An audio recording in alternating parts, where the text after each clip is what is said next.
South Africa's value-added tax will remain at 15%. The Minister of Finance, Enoch Godongwana, has announced the decision to reverse the highly contested value-added tax increase.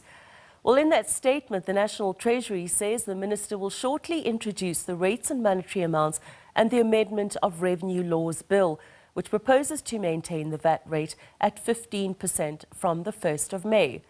The national budget presented in March proposed a 0.5% increase to VAT, and this was proposed in the fiscal framework earlier this month. Businesses across South Africa were getting ready to implement the VAT increase come the 1st of May, and many have informed clients of the change. Well, to give us a reaction to the decision to reverse the proposed VAT increase and where to next, we speak to Zinhle Tyikwe, CEO of Consumer Goods Council of South Africa, an industry association representing over 9,000 member companies in the consumer goods, retail and services sector. Good afternoon and thank you for joining us. Good afternoon, Julia, to you and your listeners. Firstly, let's hear your initial reaction to the sudden U-turn by the Minister of Finance in this highly contested VAT increase situation.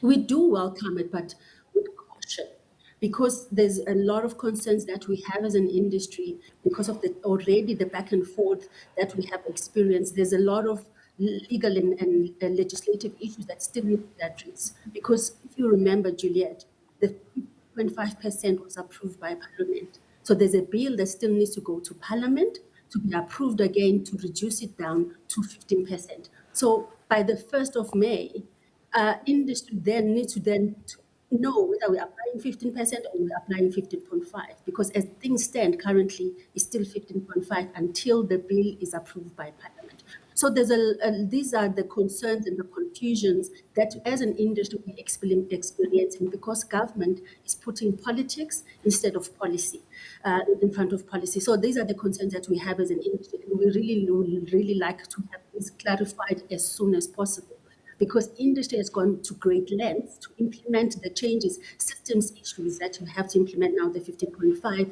to get ready for that. Those have cost implications.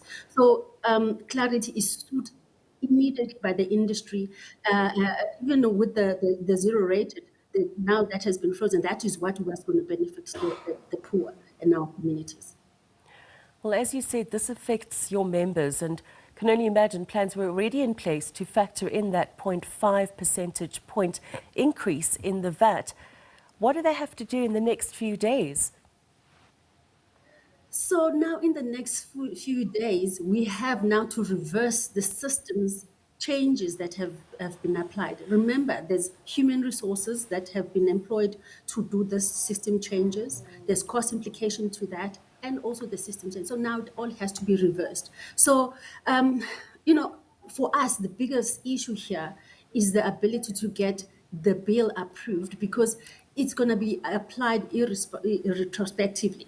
And if we do now, we do not know as an industry whether do we apply 15.5% or 5% until Parliament approves. And if we apply 15.5, we have to pay back this additional 0.5 basis.